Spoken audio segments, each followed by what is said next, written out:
एक लड़का जो बचपन में पोलियो का शिकार हो गया हो, जिसे चलने के लिए बैसाखियों का सहारा लेना पड़ता हो, क्या वह कभी अपने दम पर हजारों करोड़ों की कंपनी बना सकता है? नामुमकिन लगता है ना। उस टाइम दुनिया को भी यही लगता था, लेकिन रामचंद्र अग्रवाल ने सबको गलत साबित कर दिया। उन्होंने छोटे से फोटोकॉपी की दुकान से शुरुआत की और बना डाला एक ऐसा ब्रांड जो मिडिल क्लास की पहली पसंद बन गया। लेकिन फिर एक दिन सब कुछ बिखर गया, कंपनी डूब गई और खुद रामचंद्र को उन्हीं की कंपनी से निकाल दिया गया। लेकिन रुकिएगा, कहानी यहीं पर ख़त्म नहीं होती। आगे चलकर रामचंद्र अग्रवाल ने कुछ ऐसा किया जो हर किसी के लिए एक इंस्पिरेशन है। तो चलिए इधर उधर की बातें ना करके सब कुछ हम डिटेल में जानते हैं। दोस्तों, विशाल मेगा की स्टोरी जितनी विशाल है, उसकी शुरुआत उतनी ही छोटी और स्ट्रगल से भरी हुई है। असल में बात है 1980 की। कोलकाता में एक लड़का रहता था, रामचंद्र अग्रवाल। बचपन में ही पोलियो की वजह से उसका पूरा पैर ही डैमेज हो गया, जिससे उसे बैसाखियों के सहारे चलना पड़ता था। ऐसे में लोग उसे देखकर कहते थे कि यह अब जिंदगी में क्या ही कर पाएगा। पोलियो ने इसे लाचार बना दिया है और इसका फ्यूचर तो पूरी तरह से बेकार है। लेकिन किसे पता था कि यही लड़का एक दिन रिटेल इंडस्ट्री में तहलका मचा देगा। अब रामचंद्र अग्रवाल एक मिडिल क्लास फैमिली से थे, जिनके घर की फाइनेंशियल कंडीशन कुछ भी खास नहीं थी। पैसों की तंगी, जिम्मेदारियों और लोगों की बातें सब कुछ उन्हें बहुत परेशान करती थी। इसलिए पढ़ाई पूरा करते ही उन्होंने एक छोटा सा लोन लिया और एक फ़ोटोकॉपी की दुकान खोल ली। दुकान चलाते हुए उन्होंने सीखा कि बिजनेस कैसे करना है, कस्टमर्स को हैंडल कैसे करना है और पैसों का हिसाब किताब किस तरह से मैनेज किया जाता है। अब दोस्तों, इस शॉप से उन्हें बिजनेस लेसन्स तो मिल रहे थे, लेकिन पैसे कुछ खास नहीं, इसलिए परिवार का गुजारा अब भी मुश्किल से हो रहा था। असल में दोस्तों, रामचंद्र को कुछ बड़ा करना था, कुछ ऐसा जो मिडिल क्लास लोगों की असली ज़रूरतों को पूरा कर सके। लेकिन समझ ही नहीं आ रहा था कि आखिर क्या काम किया जाए। इसी दौरान उन्होंने देखा कि लोग ब्रांडेड कपड़े खरीदना तो चाहते हैं, लेकिन दुकानों में रेट्स इतने ज़्यादा होते हैं कि ज़्यादातर लोग इसे अफोर्ड ही नहीं कर पाते। बस यहीं से आइडिया आया और उन्होंने तय कर लिया वह अफोर्डेबल रेडीमेड गारमेंट्स बेचेंगे। और फिर करीब 1 साल तक प्लानिंग करने के बाद उन्होंने अपनी फ़ोटोकॉपी की दुकान बंद कर दी और फिर से पैसे उधार लेकर 1986 में कोलकाता के लाल बाज़ार में कपड़े की एक छोटी सी दुकान खोली, जिसका नाम रखा गया विशाल गारमेंट्स। पोलियो के बावजूद हर सुबह 6 बजे दुकान खोलना और रात 11 बजे तक कस्टमर्स को पर्सनली हैंडल करना, यही उनकी डे टू डे रूटीन बन गई थी। भले ही उनकी दुकान बहुत ज़्यादा फैंसी नहीं थी, लेकिन कस्टमर को यहाँ जो वैल्यू मिल रही थी वही उनको बार बार वापस लाने लगी। इस तरह धीरे धीरे वर्ड ऑफ माउथ से दुकान फेमस हो गई और कुछ ही महीनों में दुकान में इतनी भीड़ लगने लगी कि इसे अकेले संभालना भी मुश्किल हो गया। और तभी रामचंद्र जी ने कुछ सेल्समैन भी अपनी दुकान पर रख लिए। अगले 15 साल तक उन्होंने इसी दुकान को पूरी लगन और मेहनत से चलाया और इस पीरियड में उन्होंने रिटेल क्लॉथिंग इंडस्ट्री की बारीकियों को समझा। साथ ही उन्होंने बदलते हुए ट्रेंड और फैशन ट्रेंड्स को भी ऑब्जर्व किया, जिसके बाद उन्हें समझ आने लगा कि आखिर मिडिल क्लास इंडियन कस्टमर्स को चाहिए क्या। इतना एक्सपीरियंस होने के बाद से उन्हें अपनी दुकान से खूब प्रॉफिट तो होना ही था, लेकिन फिर उन्होंने सोचा कि जब एक दुकान से इतना कुछ हो सकता है तो क्यों ना इसे एक पूरे रिटेल चैन में बदल दूं, ताकि बाकी शहरों के लोग भी अफोर्डेबल कपड़े खरीद सकें, वह भी बिना क्वालिटी कंप्रोमाइज़ किए। लेकिन साल 2001 में कुछ ऐसा हो गया कि उन्हें अपना यह आइडिया यहीं ड्रॉप करके विशाल गारमेंट्स तक को बंद करना पड़ गया, जिसके बाद वह अपनी फैमिली के साथ कोलकाता छोड़कर दिल्ली शिफ्ट हो गए। और दोस्तों, इस डिसीजन के पीछे का जो रीज़न था वो ट्रेड यूनियन का दबाव। एक्चुअली उस टाइम कोलकाता में ट्रेड यूनियंस का काफ़ी दबदबा था। आप कुछ भी करिए, दुकान खोलिए, कंस्ट्रक्शन करवाइए या फिर सामान अनलोड करवाइए, हर जगह पॉलिटिकल ग्रुप्स या फिर लोकल यूनियन वाले बीच में भी टपक पड़ते थे और अपना कट मांगते थे। रामचंद्र जी के दुकान में भी लोकल ट्रेड यूनियंस ने दखल देना शुरू किया। काम में रुकावट, एम्प्लॉयज को भड़काना, बार बार सैलरी बढ़ाने की मांग करना, यह सब रामचंद्र जी के लिए बहुत ज़्यादा मेंटली डिस्टर्ब करने वाला था, क्योंकि अफोर्डेबल प्रोडक्ट्स देने की वजह से उनका प्रॉफिट मार्जिन पहले से ही बहुत कम था। ऐसे में जब ये सब चीज़ें उन्हें काफ़ी परेशान करने लगी, इसलिए बहुत सोच विचार के बाद उन्होंने अपनी दुकान बंद करके दिल्ली शिफ्ट करने का फ़ैसला कर लिया। अब वैसे तो कोलकाता छोड़ना कोई आसान डिसीजन नहीं था, क्योंकि एक ऐसा शहर जहां उन्होंने बचपन से जवानी तक का सफ़र तय किया, उसे छोड़ना उनके लिए इमोशनल भी था और रिस्की भी था। लेकिन एक बात वो अच्छी तरह से जानते थे, रिस्क के बिना ग्रोथ नहीं होती। इसलिए दिल्ली उनके लिए एक नई उम्मीद लेकर आया, जहां ज़्यादा एक्सपोजर, बड़ा मार्केट, वह फ्रीडम थी जो कि कोलकाता में अब नहीं बची थी। रामचंद्र जी ने दिल्ली में अपनी नई जर्नी की शुरुआत की और विशाल रिटेल लिमिटेड की नींव रखी। उनका विजन था कि वह इस रिटेल स्टोर के जरिए मिडिल क्लास को ब्रांडेड जैसा एक्सपीरियंस दे, लेकिन प्राइस होलसेल के जैसा। इसलिए उन्होंने एक ऐसा सेटअप बनाया जहां कपड़े, grocery, kitchen items, home decor, basic ज़रूरत का हर सामान एक ही छत के नीचे अवेलेबल था। इसे कस्टमर्स ने भी खूब पसंद किया और धीरे धीरे उनका ये धंधा भी चल पड़ा, जिसके बाद से विशाल रिटेल ने एग्रेसिव एक्सपेंशन स्टार्ट कर दिया। उनका फॉर्मेट बिल्कुल सिंपल था, बड़ा शोरूम, ढेर सारा सामान और सबसे सस्ता दाम। एसी वाला showroom, shopping basket, billing counter और यूनिफॉर्म पहने हुए स्टाफ, ये सब छोटे शहरों में बिल्कुल नया था। इसलिए जल्दी विशाल रिटेल का हाइप क्रिएट होने लगा। कंपनी हर महीने ही नए नए स्टोर खोलती गई, जिसके चलते विशाल रिटेल इंडिया के दूर दराज इलाकों में भी अपनी प्रेजेंस बनाने लगा। मीडिया में उन्हें देसी वॉलमार्ट ऑफ इंडिया कहा जाने लगा और 2006 आते आते विशाल रिटेल एक ऐसा नाम बन गया जिसमें हर कोई इन्वेस्ट करना चाहता था। फिर आया 4 जुलाई 2007, जब विशाल रिटेल ने अपनी आईपीओ लॉन्च किया। रिटेल इन्वेस्टर्स ने इसे हाथों हाथ लिया और इसका शेयर पहले दिन ही अपने इशू प्राइस से करीब 75% ऊपर लिस्ट हुआ। सबको विशाल रिटेल में इंडिया का नेक्स्ट बिग ब्रांड दिख रहा था। उस टाइम कंपनी के पास 50 से ज़्यादा स्टोर्स थे और मार्च 2007 तक उसका टोटल रेवेन्यू बिलियन करीब 6000 करोड़ को भी क्रॉस कर चुका था। अपने आईपीओ से विशाल रिटेल ने करोड़ों का कैपिटल रेज किया और इसके बाद तो मानो एक्सपेंशन का एक दौर ही शुरू हो गया। दिल्ली से लेकर गुवाहाटी तक और भोपाल से लेकर भुवनेश्वर तक हर जगह ही विशाल रिटेल नज़र आने लगा। लेकिन दोस्तों, यहीं से शुरुआत हुई उस गलती की जो आगे चलकर कंपनी को बहुत भारी पड़ी। असल में दोस्तों, इसका एक्सपेंशन तो बहुत फास्ट हो रहा था, लेकिन उसके पीछे का सिस्टम उतना स्ट्रॉन्ग नहीं था। नए नए स्टोर खोलने में इतना ज़्यादा इन्वेस्ट कर दे रही थी कि बैंक एंड सिस्टम जैसे कि लॉजिस्टिक और इन्वेंट्री उतना स्पीड से रेडी नहीं हो पा रहे थे। हालांकि उस टाइम विशाल रिटेल का एम्पायर बहुत तेज़ी से ऊपर जा रहा था। क्रेडिट पर माल उठाए जा रहे थे, ईएमआई पर बिल्डिंग खरीदी जा रही थी और लोन पर लोन लिए जा रहे थे, इस भरोसे कि कल की सेल सब कुछ संभाल लेगी। लेकिन दोस्तों, बिजनेस सिर्फ ग्रोथ के भरोसे नहीं चलता, इसके लिए मजबूत फाउंडेशन भी होनी चाहिए, क्योंकि दुनिया में किसी भी टाइम कोई ऐसी अनहोनी हो सकती है जो कि ग्रोथ को पूरी तरह से रोक देगी। और 2008 में जिसका डर था, ऐसा ही हुआ। ग्लोबल फाइनेंशियल क्राइसिस, जिसकी वजह से विशाल रिटेल जैसी कमज़ोर नींव वाली सभी कंपनीज को बड़ा झटका लगा। स्टॉक मार्केट क्रैश कर गई, बैंक्स ने लोन देना बंद कर दिया और जो कंपनी उधारी की रफ्तार पर दौड़ रही थी उनकी गाड़ी पटरी से उतरने लगी। और फिर दोस्तों, आपको पता है कि विशाल रिटेल भी उन्हीं कंपनी में से एक थी।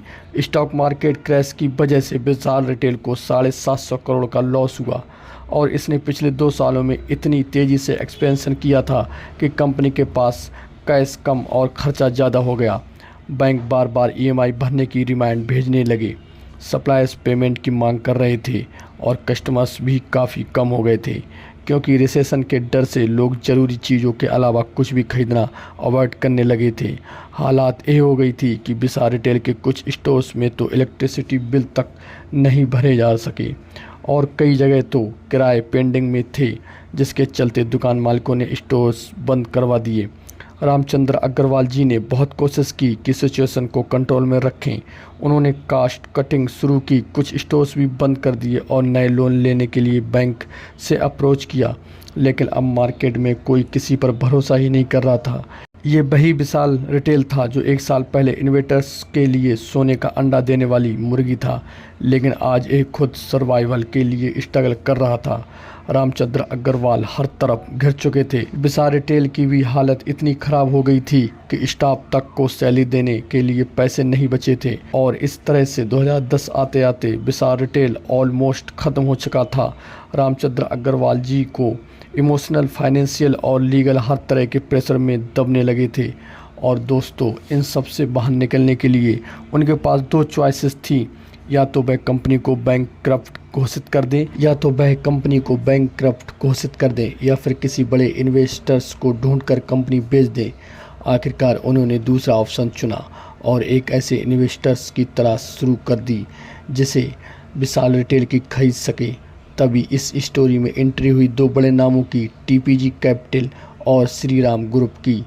टीपीजी एक अमेरिकन प्राइवेट इक्विटी फर्म थी और श्रीराम ग्रुप साउथ इंडिया का एक बड़ा बिजनेस हाउस जो कि एनबीएफसी और ट्रांसपोर्ट फाइनेंस के लिए जाना जाता है। इन दोनों ने मिलकर विशाल रिटेल के स्टेटस को खरीदने का फैसला किया, जिसके बाद रामचंद्र जी ने 11,000 करोड़ की वैल्यू वाली इस कंपनी को 2011 के टाइम सिर्फ 70 करोड़ में बेच दिया। ये सब रामचंद्र अग्रवाल के लिए दिल तोड़ देने वाला था, लेकिन फिर भी वह खुश थे। ये सब रामचंद्र अग्रवाल जी के लिए दिल तोड़ देने वाला था, लेकिन फिर भी वह खुश थे कि कम से कम सालों की मेहनत से खड़ी की गई कंपनी बैंकरप्सी से तो बच गई और अब वह नई स्ट्रेटजी के दम पर वापस से इसको प्रॉफिटेबल बना सकते हैं। एक्चुअली शुरुआत में कंपनी को खरीदने के बाद टीपीजी और श्रीराम ग्रुप ने ट्रांजिशन फेज के लिए राम जी को गाइडेंस और कंसल्टेशन के लिए रखा, क्योंकि वह ब्रांड के मेन फेस थे और सिस्टम को अच्छी तरह समझते थे। लेकिन जैसे ही नए मैनेजमेंट का कंट्रोल मिल गया, उन्होंने साफ कह दिया कि अब स्ट्रेटजी, डिसीजन मेकिंग और ऑपरेशंस सभी हमारे कंट्रोल में ही होंगे और इस तरह राम जी को बाहर का रास्ता दिखाया गया। इसके बाद विशाल रिटेल का नाम बदल कर दिया गया विशाल मेगा मार्ट प्राइवेट लिमिटेड। और दोस्तों, सिर्फ नाम ही नहीं बल्कि इस बार कंपनी एकदम अलग सोच के साथ ऑपरेट करने वाली थी। रामचंद्र जी का विशाल रिटेल एग्रेसिव एक्सपेंशन पर चल रहा था, लेकिन इस नए विशाल मेगा ने स्लो और स्टडी ग्रोथ को चुना। इसलिए मैनेजमेंट ने सबसे पहले कास्ट कटिंग करना शुरू किया। बड़ी बड़ी सिटीज़ के स्टोर्स बंद कर दिए, ऐसे मॉल्स छोड़ दिए गए जहां रेंट बहुत ज़्यादा था। साथ ही स्टाफ को काफ़ी कम कर दिया गया था। फोकस सिर्फ एक चीज़ पर था, वैल्यू फॉर मनी, और टारगेटेड ऑडियंस भी वही थी जो छोटे शहरों का मिडिल क्लास कस्टमर। कंपनी ने अपनी सप्लाई चेन को भी आसान बनाने की कोशिश की, क्योंकि पहले जो सामान दिल्ली से पूरे देश में भेजा जाता था, अब उसे रीजनल वेयर हाउसेस में डिस्ट्रीब्यूट किया जाने लगा, जिससे कि लॉजिस्टिक कॉस्ट बहुत कम हो गया। कंपनी ने अपने प्रोडक्ट पोर्टफोलियो को भी काफ़ी टाइट कर लिया, क्योंकि अब विशाल मेगा में सिर्फ वही चीज़ें ही बिक रही थीं जो कि हाई डिमांड पर हो, जैसे कि कपड़े, अंडरगारमेंट्स, बेडशीट्स, किचन आइटम्स और बेसिक ग्रोसरीज। और दोस्तों, अपने इस स्मार्ट स्ट्रेटजी से विशाल मेगा धीरे धीरे कस्टमर्स का ट्रस्ट वापस जीतने लगा। और फिर इसी पॉजिटिव ग्रोथ को देखते हुए साल 2018 में विशाल मेगा का केदारा कैपिटल और पार्टनर्स ग्रुप ने 350 और इसी पॉजिटिव ग्रोथ को देखते हुए 2018 में विशाल मेगा को केदारा कैपिटल और पार्टनर्स ग्रुप ने $350 मिलियन US यानी करीब 5,000 करोड़ में एक्वायर कर लिया। विशाल मेगा के नए इन्वेस्टर्स ने टेक्नोलॉजी में इन्वेस्ट किया, लो कॉस्ट स्टोर्स पर फोकस किया, फैंसी मॉल्स की बजाय ऐसे स्टोर्स बनाए जहां भले ही एसी ना हो लेकिन चीज़ें सस्ती मिले। कस्टमर्स की नज़र 99 की टी शर्ट, 129 की लेगिंग्स, 199 के टॉवल्स और 399 के कुर्ता सेट पर जाती थी, जिसे कोई भी स्टोर से खाली हाथ वापस नहीं लौटता था। इसी दौरान विशाल मेगा मार्ट ने एक ऐसा दांव भी खेला जिससे पूरा गेम ही बदल दिया। उन्होंने तय किया कि वह अब दूसरे प्रोडक्ट नहीं बेचेंगे बल्कि अपने खुद के बनाए गए ही प्रोडक्ट बेचेंगे। यहीं से शुरुआत हुई उनकी प्राइवेट लेबल्स की। इनर वियर कैटेगरी में आया विशाल एसेंशियल, वुमेन वियर में वी फिट और किचन आइटम्स में होम नीड्स। ये सब विशाल के खुद के बनाए हुए प्रोडक्ट थे। इस कदम से विशाल मेगा की कमाई पर सीधा असर पड़ा, क्योंकि अब बीच में थर्ड पार्टी ब्रांड का रोल कम हो गया था, जिससे प्रॉफिट मार्जिन सीधा कंपनी के जेब में आने लगा था। साथ ही कस्टमर्स को ब्रांडेड फील वाला सामान सस्ते में मिल रहा था, जिससे कि इसकी लॉयल्टी भी बढ़ने लगी। लेकिन दोस्तों, कहानी यहीं पर ख़त्म नहीं हुई। 2020 में जब कोविड आया और पूरे देश में लॉकडाउन लगाया, तो फिर विशाल मेगा के स्टोर्स भी महीनों बंद रहे। स्टोर बंद, कस्टमर गायब और सप्लाई चेन भी पूरी तरह से टूट गई। लेकिन इस बार कंपनी के पास स्ट्रांग कैपिटल, वेटर टेक और एक्सपीरियंस मैनेजमेंट था। कंपनी ने क्विकली सोचा कि अब कस्टमर्स स्टोर्स तक नहीं आ सकता, तो क्यों ना हम उनके घर ही चले जाएं। उन्होंने खुद को ऑनलाइन कर लिया। TA2 और Tier 3 सिटीज़ में लोकल डिलीवरी पार्टनर से पार्टनरशिप की और विशाल मेगा वाले भरोसेमंद दामों पर सामान दरवाजे तक पहुंचाने लगे। इस तरह विशाल मेगा ने न सिर्फ खुद को संभाला बल्कि लॉकडाउन जैसे मुश्किल वक्त में भी अपने कस्टमर से कनेक्शन बनाए रखा। लेकिन दोस्तों, सवाल तो ये है कि वी-मार्ट और रिलायंस जैसे बड़े बड़े खिलाड़ियों के बीच विशाल मेगा आखिर टिक कैसे पाया। असल में विशाल ने कभी भी इन जॉइंट से सीधे टक्कर ही नहीं लिया। उसने उन्हीं शहरों यानी Tier 2 और 3 सिटीज़ में अपना एक्सपेंशन किया जहां वी-मार्ट और रिलायंस जैसे बड़े जॉइंट्स नहीं होते थे। इसके अलावा रिलायंस और वी-मार्ट इलेक्ट्रॉनिक्स और ग्रोसरी जैसे आइटम पर ज़्यादा फोकस करते थे। वहीं विशाल मेगा मार्ट ने फैशन और लाइफस्टाइल में इन्वेस्ट कर रखा था। हालांकि उनके पास ग्रोसरीज भी मिल जाएंगी, लेकिन बस इतनी कि कोई बेसिक ज़रूरत के लिए दुकान से खाली हाथ ना लौटे। और दोस्तों, इन्हीं सभी स्ट्रेटजीज का ही असर था जब 2024 के एंड में विशाल मेगा ने अपना IPO लॉन्च किया। तब यह 27 से 28 गुना तक ओवर सब्सक्राइब हुई थी और इन्वेस्टर्स ने भी इससे खूब पैसा कमाया। आज की अगर बात करें तो 300 से ज़्यादा शहरों में विशाल मेगा के 600 से ज़्यादा स्टोर्स को पार कर चुका है। पर दोस्तों, सवाल ये है कि विशाल मेगा मार्ट के जो फाउंडर थे रामचंद्र जी अग्रवाल, उनका क्या हुआ। आपको बता दें, रामचंद्र जी एक बहुत ही सक्सेसफुल बिजनेसमैन रन कर रहे हैं जिसका नाम है V2 रिटेल लिमिटेड। विशाल रिटेल से अलग हो। आपको बता दें, रामचंद्र जी एक बहुत ही सक्सेसफुल बिजनेस रन कर रहे हैं जिसका नाम है V2 रिटेल। उसे दोबारा नहीं दोहराएंगे। इसीलिए बचे हुए पैसों और 10 करोड़ रुपए के लोन से उन्होंने V2 रिटेल की शुरुआत की। नाम में वी उन्होंने जानबूझकर रखा ताकि लोगों को विशाल की याद आए, मतलब वही सस्ती और अच्छी क्वालिटी वाली शॉपिंग का भरोसा। V2 रिटेल की पहली दुकान साल 2012 में जमशेदपुर में खोली गई और उन्होंने इस बार सब कुछ बहुत अच्छी तरह से सोच समझकर किया, कोई भी जल्दीबाजी वाला एक्सपेंशन नहीं।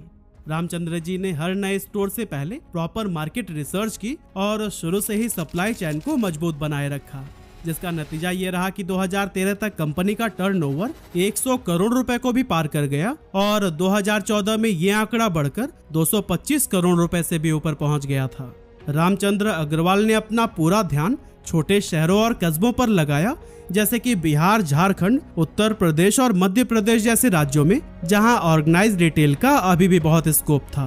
धीरे धीरे 2024 तक V2 रिटेल के देश भर में 150 से भी ज्यादा स्टोर्स हो चुके हैं और आज रामचंद्र अग्रवाल 5600 करोड़ रुपए का रिटेल साम्राज्य चला रहे हैं और ये साम्राज्य हर बीतते साल के साथ में बड़ा ही होते जा रहा है। वैसे अगर आपको जानना है कि किस तरह रामचंद्र अग्रवाल जैसे ही एक गरीब लड़के ने दुनिया की सबसे बड़ी EV ब्रांड BYD खड़ी कर दी, तो फिर आई बटन पर क्लिक करके इस वीडियो को देखना ना भूलिएगा।